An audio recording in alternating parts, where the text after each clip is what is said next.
Hello and welcome to I Don't Get It, the pop culture Get Off My Lawn cast, your favorite podcast, if I may say so, featuring the hopefully open-minded musings of two early 50s curmudgeons bravely, boldly facing down their entertainment irrelevance. I am one half of your hosting team. My name is Noah Tarnow. I'm the founder and the senior quizmaster of the Big Quiz Thing, the Trivia Game Show Spectacular.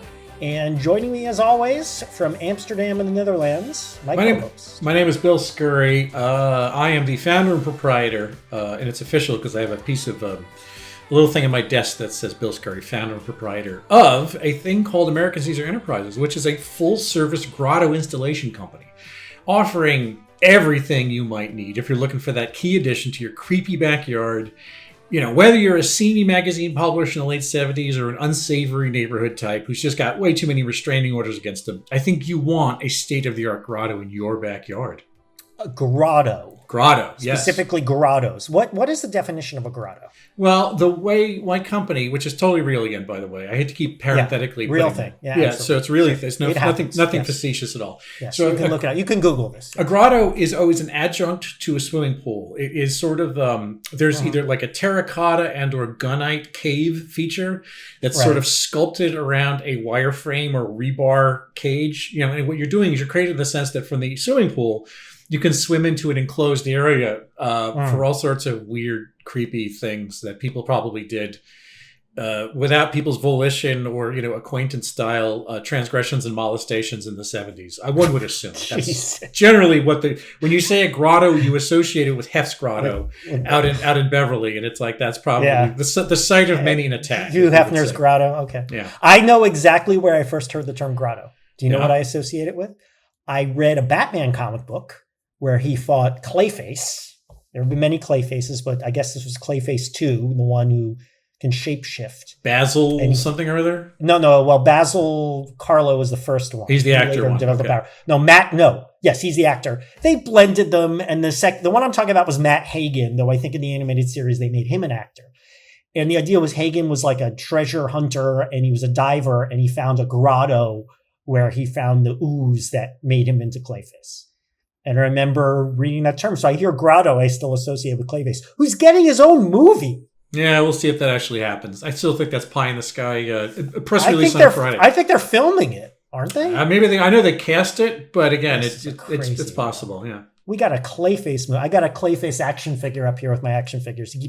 He's not well designed. He keeps falling down. Yeah, that's a metaphor, by the way, for what's coming. I think the movie will be the same. Not well designed, keeps falling down. Yeah, exactly. Okay. Yeah. Anyway, we're not here to talk about grottos or various clay faces. Clay. Okay, no, I think just clay faces. We talk about pop culture usually, stuff that's happening, stuff that's new. We're getting old and we're trying to keep up. And today, at my suggestion, Bill, we're talking about musical sensation. We're talking about the Carpenters, Richard and Karen Carpenter. They long to be close to you. The musical pride of Connecticut. I wish I could read your notes deck right now to see these. The poor Carpenters. No, we're talking about Sabrina Carpenter. I had heard this name for many years now. Didn't know much about her. Knew she was part of the girly pop girlies trend that is caught on, in recent years, but knew next to nothing about her. But, I kept hearing the name this week, and good reason, because she released her seventh, Bill, in like 10 years, 7 albums. Her seventh album came out a week ago. Sabrina Ann Lynn Carpenter. Her middle name is Ann Lynn, is one word. Never seen that before. Born 1999 in Pennsylvania. She's the niece of Nancy Cartwright, Bart Simpson's voice in The Simpsons. Isn't that random? What does that have to do with anything? It's so random. It's very strange. Well, it's, there are coincidences in the world. At the age of 10, she started making YouTube videos of herself singing. Her parents embraced the child showbiz thing. So by 2014, she started appearing in Girl Meets World, television show that, of course, was the particular spinoff of Boy Meets World. She was on that from 2014 to 2017. But she released her first album in 2015. In 2020, she played the lead in Mean Girls on Broadway. Still never seen that musical. And then she really broke through. Her music didn't really do much until 2022, when she released an album called Emails I Can't Send. That's an interesting title. But last year was a big year for her. She released her 6th album, Short and Sweet. It hit #1 on the backs of somewhat ubiquitous singles Espresso and Please, Please, Please, both of which I had heard of, but when I listened to, they sounded completely new to me. I'm sure I heard them in CBS at one point. But last week, she released her 7th album titled Man's Best Friend. It is co-produced with Jack Antonoff, of course, who is he co-wrote much of the album. Antonoff is a major collaborator of Taylor Swift, a lot of other big people in recent years. Also co-produced with a guy named John Ryan and co-written with a woman named Amy Allen. All of these people are very familiar in the current pop firmament, especially those pop girlies we talk about. And the cover of the album has stirred some controversy. They put a naked, greased woman on all fours with a dog collar around her neck and a man's outstretched arm holding a glove, forcing her to sniff it. You don't find that offensive, Bill? You don't find that sexist? I have no morals. Don't look at me. Sorry, that's a joke from Spinal Tap. That is not what the cover is, but the cover is slightly reminiscent of the Spinal Tap cover. It shows legs, would appear to be a man's legs, but we don't know for sure it's a man. And Carpenter on her knees in front of the man, facing the camera with the man holding her hair. And of course, it's called Man's Best Friend. And it's sort of some controversy. There have been alternate covers out there. But, in one respect, the cover is appropriate because this is a very sexual album. There's a lot of references to sex in this album. A lot. She's 26 years old, so, why not? The album's first single, Manchild, came out in June, hit #1. And concurrent with the album being released, the second single, Tears, was just released, which has a interesting video in which Carpenter, it's sort of Rocky Horror inspired. Carpenter goes to a haunted house and Coleman Domingo, he's from Hamilton, right? I know the name. No, I don't think so. Isn't Coleman Domingo one of the Hamilton people? Was he? I don't know. I know he's from everywhere else, though. The guy's all over. He's kind of ubiquitous. It's one of these names I know, and I see his face. I'm like, oh yeah, I've seen that guy. Well, but I can't. He played the quote unquote the sort of pimp character in Zola, if that was a pimp. That's right, he did. Yeah. Yes, and we watched that for this podcast. Yes, we did. And he's sort of, if you're doing the Rocky Horror thing, he's sort of the Frankenfurter character there. A lot of drag queens in this video. So yeah, Sabrina Carpenter, big pop star right now. I listened to this album a few times and, listened to some older songs and this, that, and the other thing, read some articles. Bill, you sent me that interesting article, review from the New York Times. What did you think of Sabrina Carpenter and Man's Best Friend? Yeah, I sent you the Caramanica article and you sent me the Variety write-up. No, it was NPR it was NPR, audio review. Yeah. I got a Variety write-up too. Yeah, it's all the same. It is, to a certain degree. I kind of assume these opinions are being written like Caramanica. Caramanica is, I think, a guy who is older than us. He's been in the business for a while. Caramanica's name. He has to be. I was reading his name. Yeah, that's what I'm saying. 25 years ago. There are some old salts left in journalism who do this stuff. Whose opinions are based on decades and decades of review. According to Wikipedia, he was born the same year as us. So. Okay, well, I believe it. Yeah, so he was in the game. Graduated from Harvard in 1997. So yep. Great. That makes sense. He got a good gig, whereas we never did. That's off to the races. To pivot off of what you're saying, there's a theatrical aspect to her music. At least this album. I mean, I'm only familiar with the singles in the last album, but this album seems to tell a big farcical story. Almost story. I mean, not that there's a linked thing to it. Not like it's a Jim Steinman kind of like opera. Kind of a concept album. Sort of a concept album, yeah. If you listen to Caramanica's review is that this sounds like it was. It has speed on it. Like it seems like it was designed to get out quickly to capitalize on the heat of. She's still on tour for her last album. Yeah, and somehow she put this stuff together in between stops. Yeah, so it's like it's. it's a big farcical story, with the storytelling in it, and they're not really deep, narratives. And, again, any allusion to sex is either superficial or just through the merest of conceits trying to smudge the fact that it's about sex. When she talks about tears going down her thighs, she's obviously talking about being aroused and all that stuff. And she literally says, "I get wet." Right. That. That's it's not much of a metaphor. She's not really concealing anything. Yeah. Right. But it's also, this is also the entertainment modality of a slick and modern pop aesthetic on top of that. So, one side is the story of a woman who wants sex from her men, right? Or, or she's dealing with some dissatisfaction or the particular heightened satisfaction, the quick cut. Perhaps there's some impediments that stand in front of her being able to get that kind of sex, or in the lead single, there's a sense of malaise that her suitors lack basic life skills. It's actually the video is kind of like everything everywhere all at once. It's a very impressionistic, quick cut filled with just bursting with ideas. It was these I think it was these two Israeli guys who had been doing all the videos for everybody put this together. It's a really kind of exciting short attention span theater. It's really a gimcrack type video for Manchild. It kind of like sits on top of the lyrics in a way. It makes the song better to me because the video was so good. I don't know if just listening to the song would have really entertained me at all, that kind of thing. There's a clear acknowledgement that this character inside Manchild she's lamenting that it's like, why do these guys idiots? They can't figure out they're the stupidest people in the world. And doesn't get done unless I do it. Exactly. But then she says, why am I always with these guys, or am I the one seeking them out? At least there's this acknowledgement, sort of the psychological thing, her singing voice is definitely of a type. I mean, it sounds like I wouldn't exactly call it robust, but the songs are being built around her register and around how much force. She sometimes gets into that wispy, breathless kind of Billie Eilish mode of singing, which doesn't do a whole lot for me. That makes it just feels like you're trying to tell me how little effort you're putting into this. I don't know how hard it is to sing that way, but that doesn't sound really great to me. The thing is, her voice, I don't know where Quakertown, Pennsylvania is, but her voice has almost like a country twang to it.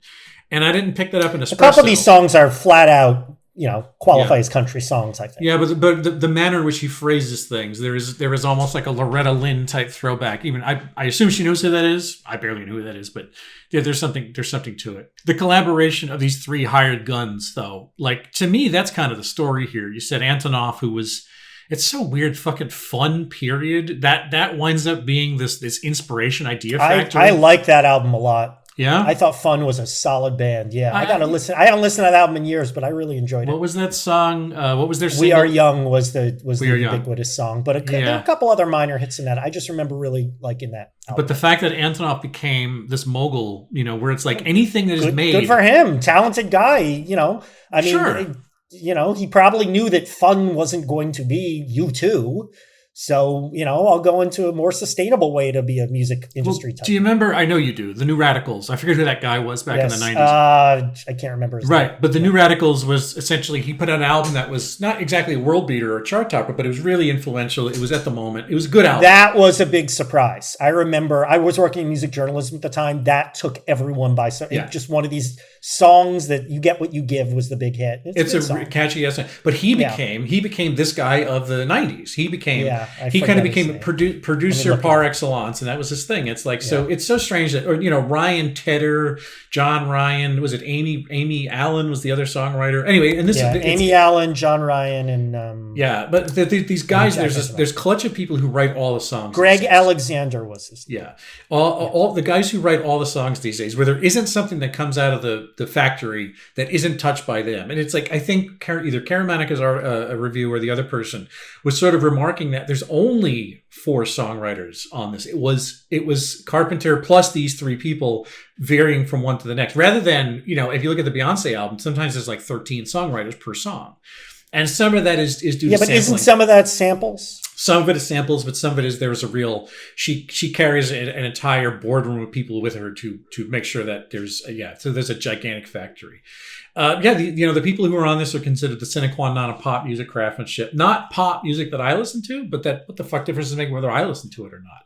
So, but here's the thing: you kind of have to forgive me for assuming that this exquisitely crafted product, and I don't love it, but there's something certainly slick, and there's no errant notes about it. It's produced very well, and it is made like a pistol holster. Her voice slides right into these songs without any room to spare. It's like hip hugging jeans.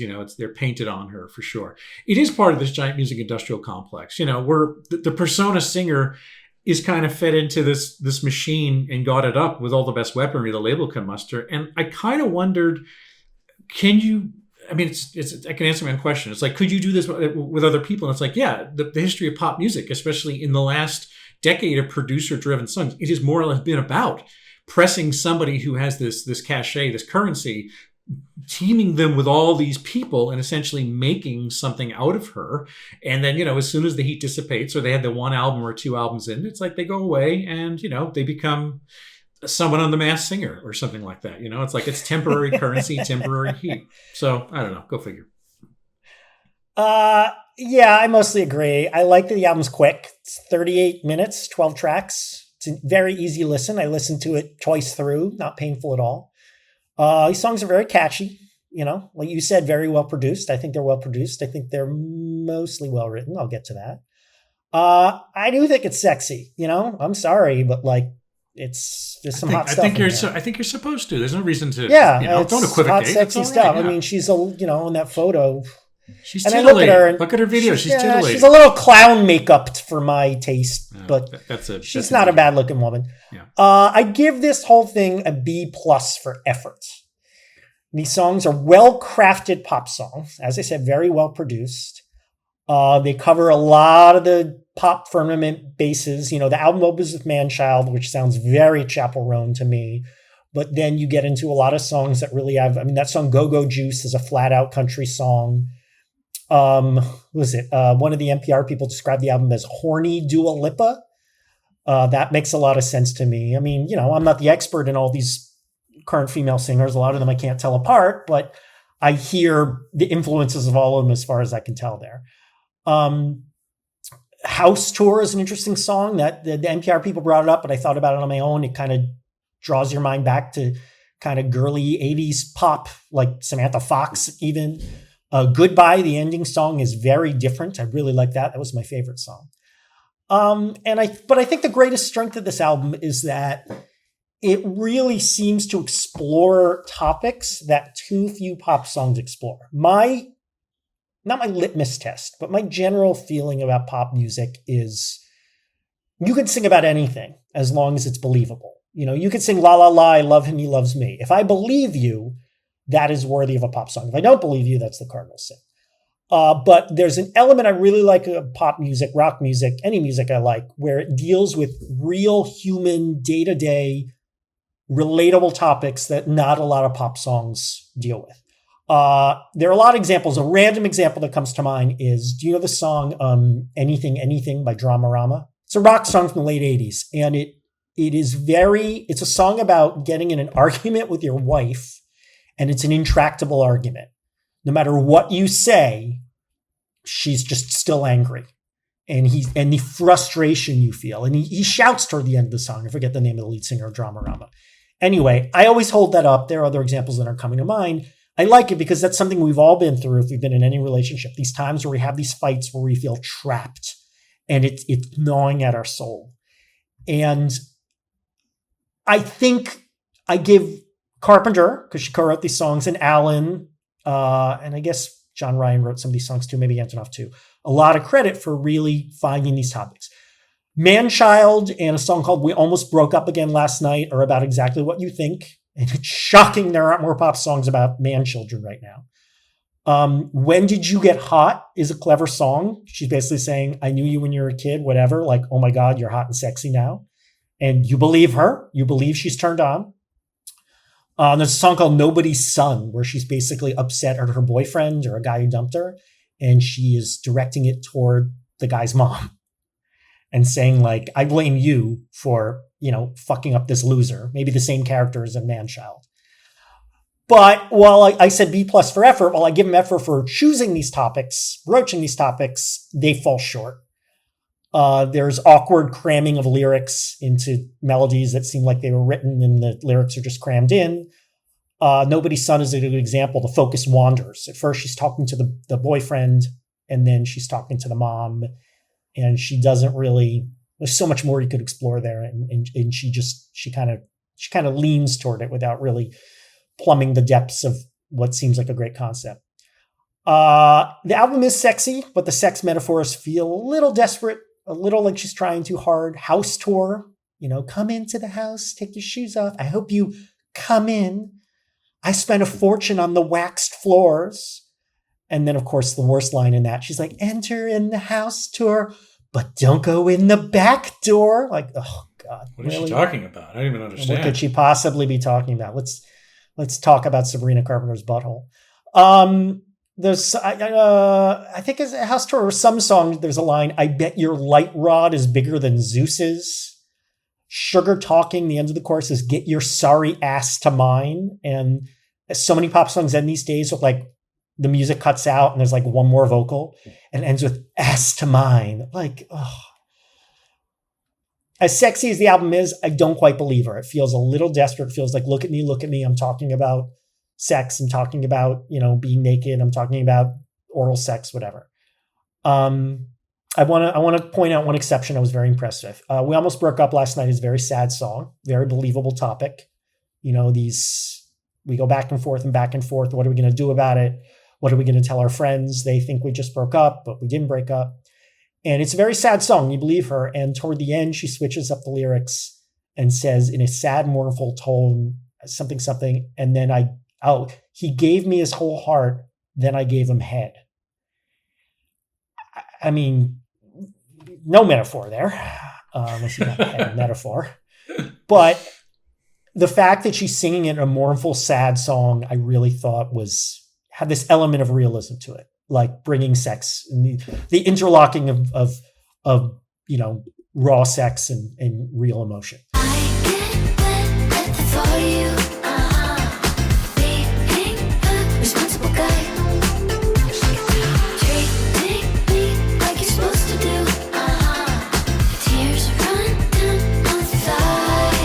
Noah, why don't you tell me right now why this whole album, this persona, why is it popular? It's very horny. It's very unfiltered.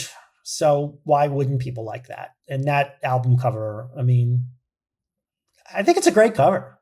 You could say it's a little degrading, and I get that, but I don't know. I think once you listen to the album, you don't really feel like, she stands up for herself enough in these songs. It feels more like she's wielding her power to tease you. I think she's a theater kid too. I think there's just so much acting to so much of this, and that's not a knock on it. I think it's designed. It's built around character play and stuff like that.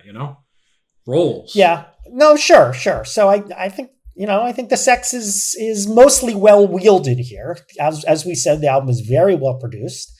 I want to give credit to people, being drawn to the different relatable topics. I mean, that's important for pop music too. It needs to be relatable, right? And the fact that she's going for these specific things, I think, might get people to invest more attention and emotion and fandom into it.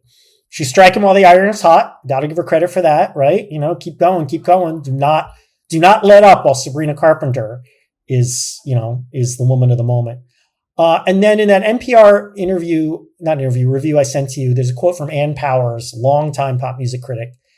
And she said she coined this term, and this album is an example of it. She calls the critique from within. And she says, this has never occurred to me, that this album is of a piece with a lot of modern country music. She named a few examples of modern female country singers, none of whom I'd heard of. And she says the critique from within is these women who it's almost the opposite of your Chappell Roans. Like, she is not looking for a queer feminist revolution. She is embracing traditional female roles, traditional femininity, as long as they can critique from within. They can criticize it. So yes, I'll be a horny woman that likes men, that likes relationships. I mean, what's the song? Tears is she's hot because he's a responsible guy, right? Yeah.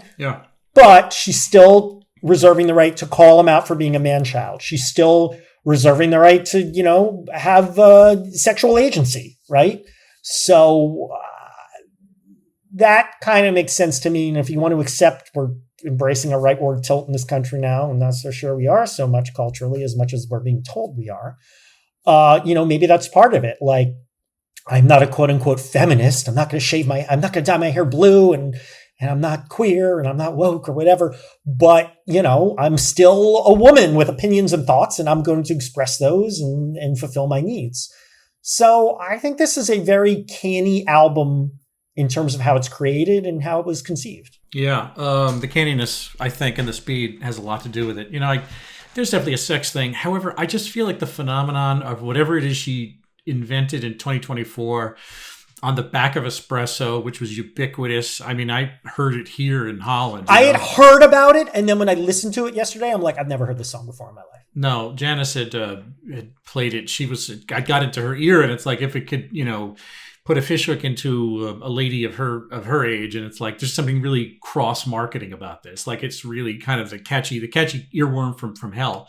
So I think that she has kind of like a remit from the universe, as it were, based on how big a phenomenon that was, to follow, to crush with the follow up, and like I said, Karonica, to repeat myself, it said something like his impression was that it's a knock on the album that it doesn't sound as good as it otherwise could, because the idea of it was rushed out the door instead of waiting the standard couple of years one might need to just either ruminate or come up with a notebook full of stuff. Hasn't been Taylor Swift's problem. Taylor Swift puts enough time between her albums that her particular form of notebook pop seems to hit every single time, with the exception of, I guess it was Dead Poets or whatever the hell her last album, I don't think was nearly the sensation that the ones before. Tortured Poets Society. I will never forget that title because I forgot it when it was a question in Learned League, our online trivia league. Yeah, I remember. I was so mad at myself. Yeah. So it's like, she's not wasting any kilojoules of heat, in her ongoing star power and creating a sort of buzzy legacy. I think that, it's popular because it started being popular. I think it's a little divorced in our society from the sex content. I'm not saying that doesn't factor into it. But, they tell you statistically that the people who are listening to this, the younger generations, aren't even doing that sex that she's depicting. Like, that's supposed to statistically be part of what we're seeing. I don't know. I don't have I think a lot of them might not be doing it, but they're thinking about it or they're watching it on maybe so, yeah, but I don't have the studies to back it up. But it's like her image is definitely appealing. She's got this, you said it was made up in such a way that it was a little cartoony for you, but it's a Cupid doll face and everything else about her, the sexy super femme of her, short shorts and or little poodle skirts. And, there's kind of something really hypersexualized, but sort of hyper feminized about it too. So she could be a sex object for men. She could sort of be like a really girly Captain America for women. And the thing is, Tears in particular has a lot girly Captain America, an avatar of this sort of like force, that sort of thing, with or without a shield to spin in the world. Your mind fascinates me, Bill. So Tears was filled with, like you said, a lot of queer imagery, and it's like there is another ultraviolet spectrum coming from this that is it bound in? Was it part of the video? Is it part of the messaging? Is the way she's dressed, which, I'm always inclined to say some of the stuff looks drag adjacent because the women are so, if you look at the drag queens in RuPaul's Drag Race, it bears a lot of resemblance with how the makeup styles, the sort of actual grooming and that women look like today. It's like they become this sort of a borrow from each, women have really hyper stylized makeup, and this is part of that too. So, I mean, I think that all this stuff leads me to the conclusion that I think that she's the hottest star in terms of temperature, not necessarily sexual appeal, but I'm saying I think that she's the hottest singer of our cursed moment right now. There's really? Something, yeah. Well, right now, maybe. I'm just drinking to call someone. Ain't nobody safe when I'm a little bit drunk. Bill, if you were a young man now, on the make for 26-year-olds and current pop music, would you cotton more to the phenomenon that is Sabrina Carpenter? I shrink myself to what year did I put here? Watching MTV and listening to the radio in '85, for instance. And to be fair, some of the turns in these songs are conjuring early '80s to mid '80s. There's a synthesizer sound to what's going on there too. Well, that's what they brought up about House Tour. They compared it to these pop singers who are almost forgotten, like Samantha Fox and Stacey Q. But yeah. I hear that. There's a tinny kind of quality that has a nostalgic appeal. I'm hooked over by the sound of synthesizer rock, like very electric type stuff. I love this synthesizer sound. There's something about electric stuff. Chord organs, Rhodes, keyboards, Celestes, Moogs, Mini Moogs, all that stuff gets me. That's why I love prog so much and stuff like that. But yeah, I think that all that stuff would have really appealed to me, because there is so much of what I identify that electronic style pop music conjures up a lot of the music we grew up with. And she didn't grow up with it, but I gotta be sure that as a 26-year-old, her tastes are sort of really synthetic. And by that, I don't mean fake. I mean, they're synthesized from all these influences that I grew up a lot more partitioned into like what you would listen to, what you wouldn't listen to, what you had access to. And that's why I think guys our age, people our age, we develop definitely our own listening habits, but I don't think they're necessarily native out of the box. But I think kids today, if you're listening to music, you're going to be grabbing from a lot more sources. And I'm guessing that that's what informs her music too. So, but, on the other hand, I did have walls built up around espresso, in terms of like letting it in, like not being impressed by it, in spite of the magnitude of its importance. But I think that's, I have to admit, that's today's barrier that I built. That's not the enthusiasm. Right. And a lot of the barrier is due to your age. Yeah. That I can conjure the enthusiasm of that young kid watching Mark Curry and Martha Quinn on MTV back in '85, and as they watching Tony Basil and that sort of video look for Hey Mickey.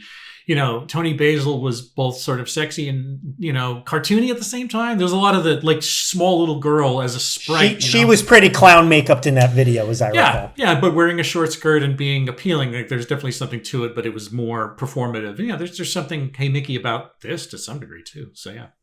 Tony Basil was in Easy Rider. Yes, yeah, I did actually. That was it's a shock anytime you watch that for the first time. You realize played one of the hookers that they have the acid trip with. Yeah. Okay. So what are we saying? Would I like this as a kid? I mean, I think if I were a young man now, I would find her. I mean, I find her reasonably attractive. Again, too much makeup. I think if I were a kid now, she would be my fantasy girl. I think I'd have more allowances for heavy makeup because it's more the style now. And, it would hit me on the horny level that it does now. And, being even younger, it would probably hit me harder.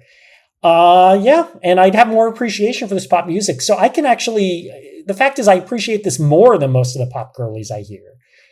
Maybe because it goes down more easily, so I'm able to process it easily. But, I think I might actually be a bit of a fan.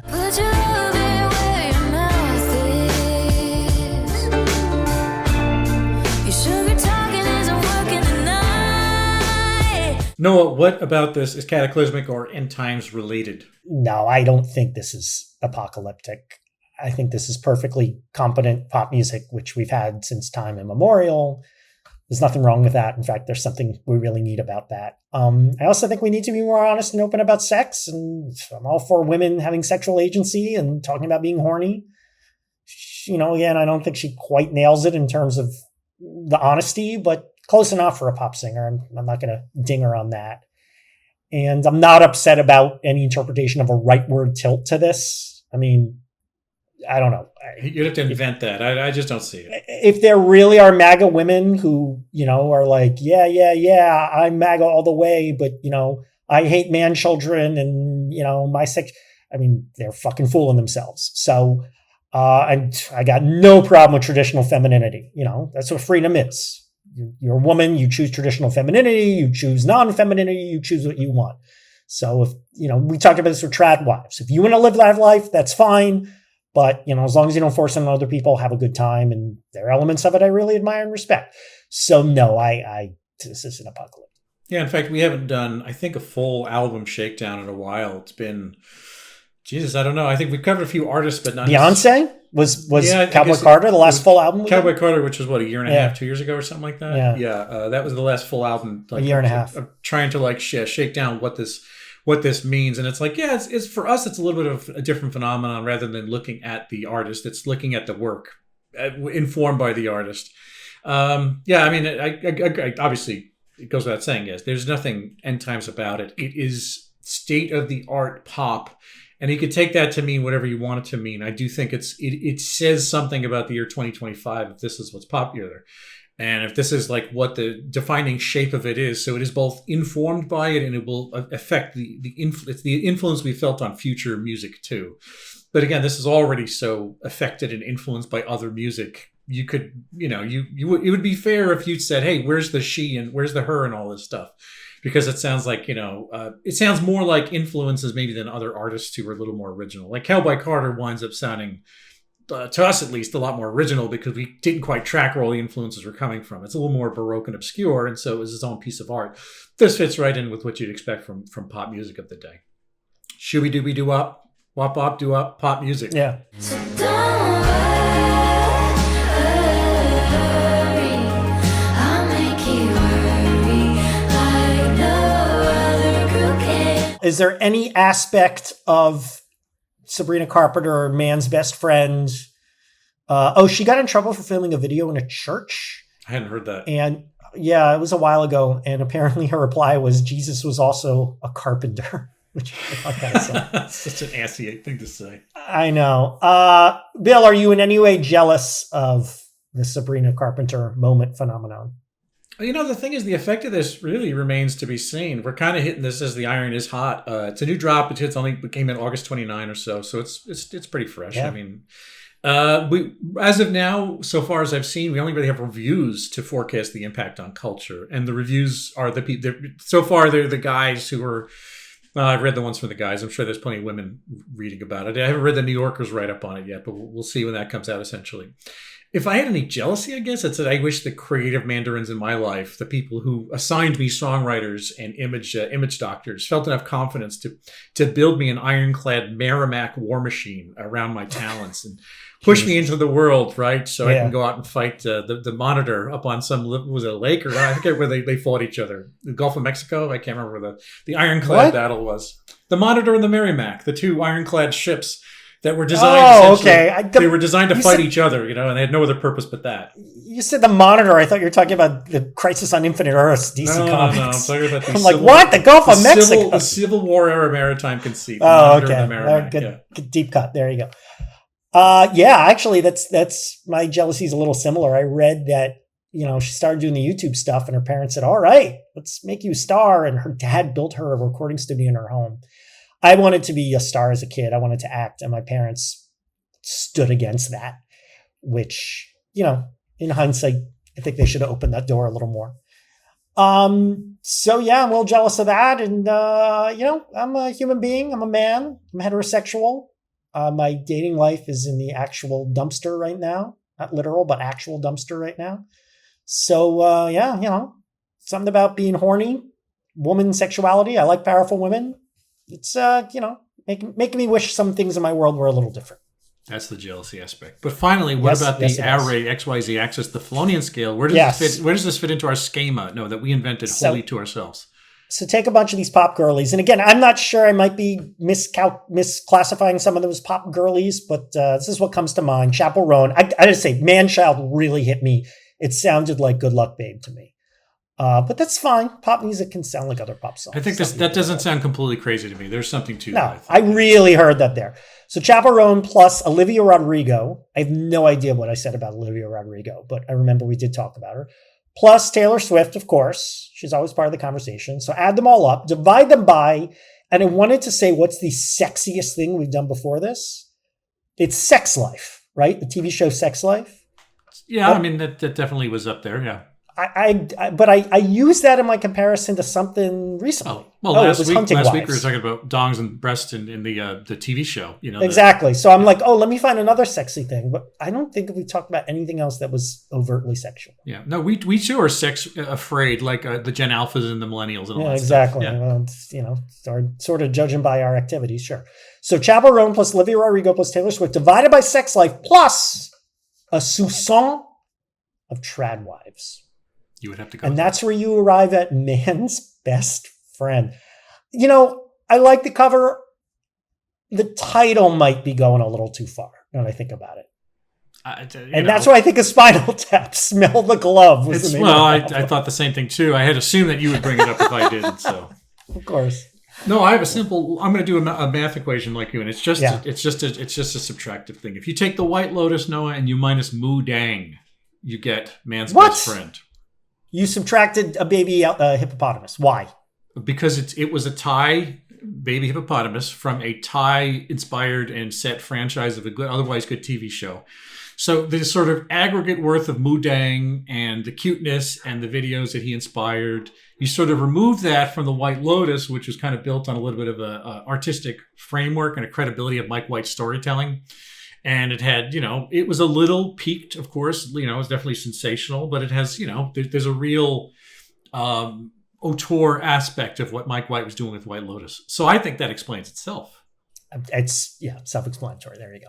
All right. So Sabrina Carpenter, file her away in pop singers I've heard of that I have a vague familiarity with. And I can ask the next preteen I meet if they're a fan. Preteen. See, I thought Sabrina Carpenter, I feel like Sabrina Carpenter is like something my niece and her friends would be into. And my niece is 12, but your niece this sounds is not too sexual for them. Your niece is not the standard niece too. She's being raised by West Coast leftist intelligentsia. So who knows? I guess, but she has no interest in dating or anything like that at the moment. Well, she's pubescent, for Christ's sake. She's girly. Well, but at 12, I was interested in sex at 12, at least intrigued by it. A lot of kids are at 12, at least intrigued by the concept. But you bring it up, she just rolls her eyes at you. But she is girly, so I don't know. I'll ask her if she or her friend. The way you couch that, you don't say, "Are you into Sabrina Carpenter?" You say, "So do your friends like Sabrina Carpenter?" And see what they say. She mainly likes musicals. She'd be more interested that Sabrina Carpenter was in Mean Girls. That's it. We're done. Find past episodes on Spotify, Apple Podcasts, SoundCloud, GooglePlay, and YouTube. Tweet to us at Noah and Bill Show at bsky.social. Write to us, noahandbilldon'tgetit@gmail.com. Give us a review because we love it. Socially, I am foundable at billscurry.bsky.social, William Scurry on Twitter, and William Scurry also on Instagram, Institute, all that good stuff, Snapchat, and youtube.com/AMCaesars, where the video form of this podcast can be found in addition to everything else I have named. Now, Noah, it's not Noah's time to go. The Big Quiz Thing, America's premier provider of corporate and private live trivia events nationwide, worldwide. We have a public event coming up, a rare public trivia event, September 25th. It's a film and new marketing video here in San Francisco, hosted by me. Go to bigquizthing.com to RSVP, free admission. The ultimate trivia experience. Sample it for free. And I am on Instagram at Tarnow. Big Quiz Thing's on Instagram at Big Quiz Thing. I am occasionally on Blue Sky, not often, don't count on it. And just Google my name. I'm all over the place. All right, everybody. So until the next episode, where Noah and I drink go-go juice and almost break up with each other again last night, we don't get it. A production of American Caesar Enterprises 2025.